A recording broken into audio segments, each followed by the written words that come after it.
So we are so thrilled to have Kerry here. Thank you so much for joining us. Thrilled to be here. And taking the day off from your other job. Just part of the day. So we're going to try to hit a whole host of topics today. Great. But we're going to start with a new series you have coming out on Facebook called 5 Points. Yes. And you just announced it. She was just on stage at CES announcing this as well. Tell us a little bit about it. Why did you decide to do it? Why is doing work on Facebook right now interesting to you? Yeah. So 5 Points is it's the first narrative series on the Facebook Watch platform. The other shows that have launched on Watch are all reality-based. So I was really excited about the possibility of my production company, Simpson Street, telling this story on Watch, because we haven't really been in the digital space, we haven't been in the short form space, and I have a 12-year-old stepdaughter. I see how people are absorbing content now quickly on devices, and I wanted to be in that game, and I felt like for us to be able to break ground and bring storytelling, narrative storytelling to that platform would be really exciting for me and for audiences. And how is working with a platform like Facebook different than working on, say, network television? Yeah, I mean, it's funny, it's interesting that the people that I'm collaborating with on 5 Points are people that I've worked in more traditional spaces. So Rodrigo Garcia, who's a co-producer, I did an independent film with him called Mother and Child, and he works a lot in television. The director of 5 Points is Thomas Carter, who actually directed me in my first studio film, Save the Last Dance. So it's a lot of people who are accustomed to working in traditional spaces, but and I would say, therefore, we're equipped to be able to tell the story in the best way in terms of making sure that the way we're telling a story is clear from a narrative perspective, and that we're connecting with audiences, that you feel for the protagonists, which we have several. But it's different to create short form, to think about a 10-minute window as opposed to a 47-minute window. I just directed my first episode of Scandal, and and directing in that space, creating content in that form is something I'm much more accustomed to. Being able to tell a story in small snippets over a period of time. There are things about it that are very familiar and things that are jarring, but exciting to be kind of entering into this space and be part of the wave of what's next. And do you think, how do you think about success in an environment like Facebook versus an environment like network television, where you have Nielsen and all of these organizations that have been around a long time? Yeah, it's funny because I really have to think about success in two ways, right? Because the artist in me has always been somebody who adamantly never reads reviews, doesn't look at numbers, because those are things I can't control. So as an artist, I always really try to focus on process, because that's what I can control. Result, I cannot. So the artist part of me has to define success by the artistic process and the artistic result, which is really based on my intention and the intention of the other artists and artisans around me. The producer in me is very interested in all of the data that will be collected by Facebook, and is interested in numbers, because I have to be as a producer. But I try to really separate those things out. And do you think about, I know the 5 Points is told from a bunch of different vantage points. Do you think about sort of your ability to target audiences differently within Facebook? Was that something appealing to you?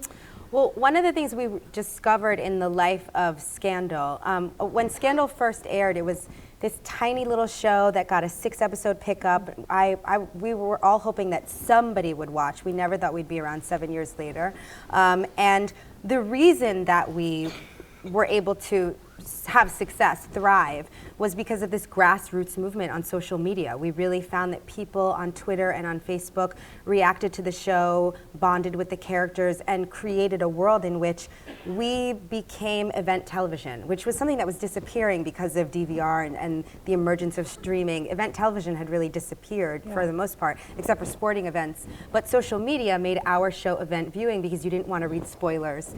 And so I began to realize the power of creating community around content. So going into business with Facebook was really about what happens if we create content within community. The community already exists there. We can have groups, we can create pages and platforms for each character. You can really go to where the community exists and feed that community. So this beautiful piece of writing came to us that has one very dramatic event happening in a school and how that impacts 5 different people. Obviously, you can create entry points for compassion and empathy with very different kinds of people through those 5 different lenses. And so Facebook seemed like an ideal partner.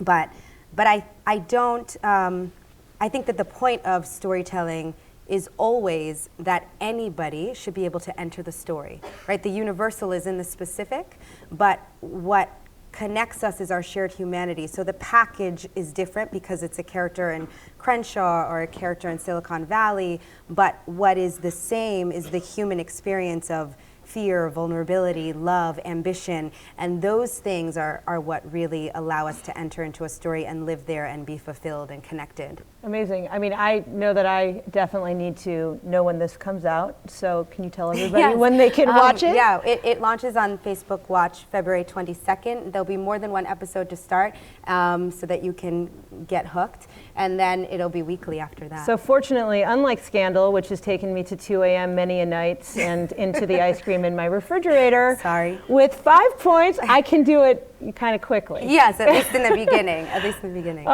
So I want to shift back over to social media. So you touched on this a little bit, but when Scandal came out, it was a bit of an underdog. Very right? much so, yeah. And you took to social media. Is there anything specific you guys did either individually or as a cast? And yeah, I mean, why don't we start there? This story has become a bit of folklore, although maybe not in this room, in this community, but I had a social media consultant, which was a brilliant woman named Allison Peters, who I actually had the privilege of going to high school with, and she started this business and had convinced me to go on social media, which I was very reluctant to do because I'm a fairly private person, although I live in the public eye. And so I already lived on social media, and I was reading some article, maybe in Adweek or somewhere, about the most buzzed about shows on social media right before we were going to air, and I said, I want to get us on that list. And she said, well, to get on that list, probably everybody in the cast should be on social media. And I had never been the lead actor in a television series before, but I knew that I held a certain responsibility as a leader, and I didn't want to be like a bossy dictator kind of leader. I wanted to be the kind of leader that created community. So I didn't want to say, hey, everybody, we have to get on social media. So I called my boss, Shonda Rhimes, and I said, you have to tell everybody to get on social media. And she said, okay, because she's also has had a real full life on social media. And so she did. She emailed the cast and said, everybody should get on and we should live tweet the show. And this has now become something that is contractual obligation for most actors when you do a show because of the impact that social has had on our show and others. But it's hard. You can't fake it. I mean, what happened was our cast was so incredibly proud of the work we were producing. We were proud that the show was breaking historic ground by having a black female lead on the show, and we were just proud of the work, of the writing, of what we were, the scenes we were creating together. So I think the community on social felt that. Yeah, it's funny, once you make something contractual, you sometimes take away the passion and the authenticity. So to that point, maybe tell us a little bit about the role social media plays for you now. Yeah. How do you think about it as Kerry Washington, Olivia Pope, whatever is coming next, Simpson Street, all of your many different faces, and how do you shut it off? It's interesting when I think as a producer, you know, on 5 Points, we really did look at all of the followings of all of our young actors playing high school students. We really did take into account their social media following, and that's a big part of casting these days. So from a producing perspective, I'm very aware of how that kind of fits in because you have built-in marketing. But for me personally, I still remain fairly private in my personal life, but I'm very vocal around the issues that I care about equality, about justice, about advocacy and activism. So I guess that is the section of my personal life that I am not quiet and private about. Well, when I got home last night, I did a little Twitter stalking, and I noticed that Kerry was at Disneyland at midnight, and so I was hoping she was still going to show up this morning, and maybe with Mickey Mouse ears. No, I wish. Yes, it was both of our birthdays yesterday. It was, yeah. Please wish Kerry a happy birthday. And Kara. Only truly phenomenal people are born on January 31st, present company excluded. No. Anyway, so maybe shifting over to the activism. So first of all, I think many of you know this, but if you've been living in a hole, the role Kerry plays on Scandal, Olivia Pope, is a groundbreaking role. It is the first African-American or black female lead in a dramatic series on network television since 1974, older than both of us, which is kind of shocking. And we just heard how Twitter kind of helped usher that into the mainstream. And I think we'll see its impact for generations to come. We already have. I mean, there's not a single network that doesn't have a show with a female lead now. Yeah, it's remarkable. And so with a female lead of color, sorry. Female lead of color. I mean, it's amazing. And so, I mean, how does that, oh, except for one, but we won't shout them out. Oh, maybe you should shout them out. It's all right. They know who they are. It's okay. Everybody, do some Googling and like shame them on Twitter right this second. Okay. So Olivia Pope's the ultimate DC fixer. Yes. Right? She's powerful. She's a leader. She's inspired me to tell Mark Suster that he should be a chief of staff someday. He should. And that stature is something that's very much a part of your personal narrative. How have you used kind of that to, I guess, dovetail into your passions in and around activism? Oh, it's funny. The truth is, I actually worked for the real White House before I worked for the fake White House. Oh. So I was in Obama's President's Committee for the Arts and Humanities. I worked for the Obama administration starting in 2008. I was appointed in 2008 to that committee, and Scandal started in 2009. Oh, wow. So unlike on the show, there was no funny business with the president in real life. But I grew up in a household where democracy was taken very seriously. When I turned 18 and could vote, my parents took me out to dinner to celebrate, to talk to me about my choices, to remind me that I never have to tell anybody who I'm going to vote for. It was really treated as a rite of passage, a precious rite of passage. That's the kind of household that I grew up in. So I'm very aware of the people who have put their lives on the line for me to have a voice in our democracy, whether it was young people during the Vietnam years who fought for 18-year-olds to be able to vote, or women in the suffragette movement, or people in the civil rights movement, as Dan Rather was talking about. So I don't take that right lightly, and I don't sit back. You know, there are lots of people who say that as an actor you should keep your views to yourself, and I just think I don't speak out because I'm in the public eye. I speak out because I'm an American, and that's my job, and I'm not going to let my job prevent me from doing so. Amen. Awesome. Yeah. So let's move over for a second to an issue that I know is very important to both of us, which is Kerry is one of the most vocal activists for the modern women's movement. And has become a very, very public voice and face of the Time's Up movement. Yeah.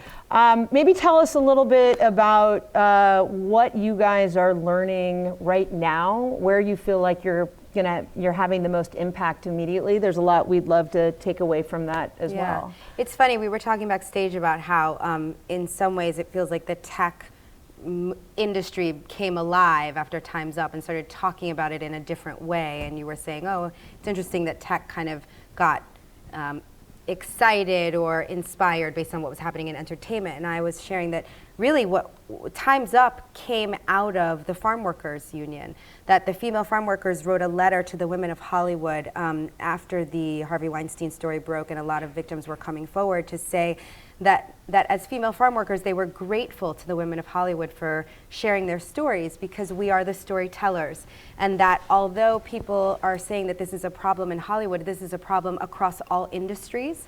And people listen to us in a way that they don't listen to women in farms or on farms. And we were so moved. They wrote this as an open letter in Time magazine to us. And so a lot of women in the entertainment industry came together and said, this was an incredible, badass move from the female farm workers, and we need to respond. But we wanted our response to be more than just talk, so we began to develop what is now Time's Up, which includes a legal defense fund. The money that we raised for the legal defense fund is not for women in entertainment. It's for women across any industry, any woman who's facing harassment, discrimination, abuse in the workplace can come to the legal defense fund so that she has the kind of, she or he, this is a women-led movement, but the fund is for anybody facing harassment, any marginalized person in their workplace who's facing harassment. and you can be male to be marginalized. So that's a big part of what we're doing. Also creating Know Your Rights documents. But for us, really, this is about ensuring that equity and safety exist in the workplace across all industries. And so, first of all, thank you. What you're doing is amazing because you are showing and it is amplified and you are inspiring all of us, the women, the male allies, to build relationships and have conversations that we've never had before. So it's been exciting to see the response in the tech industry. So you are speaking to the tech industry, Hi. and we have high tech industry, and you have. We all know the stats, but 3% of CEOs, venture-backed CEOs, are female. 6% of general partners in large venture funds are female, and we're all fighting the good fight these days to try to change that. Do you have any advice to us? Like, what can we do maybe today, right? I think we all agree about the long-term change, and when we heard gender parity by 2020, that would be, there was a little bit of like, woo, how do we catch up to that? But do you have any advice for, like, what can you do when you walk out of this room? What can you do when you go home tonight? What can you do when you wake up in the morning tomorrow? Well, I think part of it is really to shift the belief around it, to stop thinking that if something is a gender issue, that means that it's a woman's issue.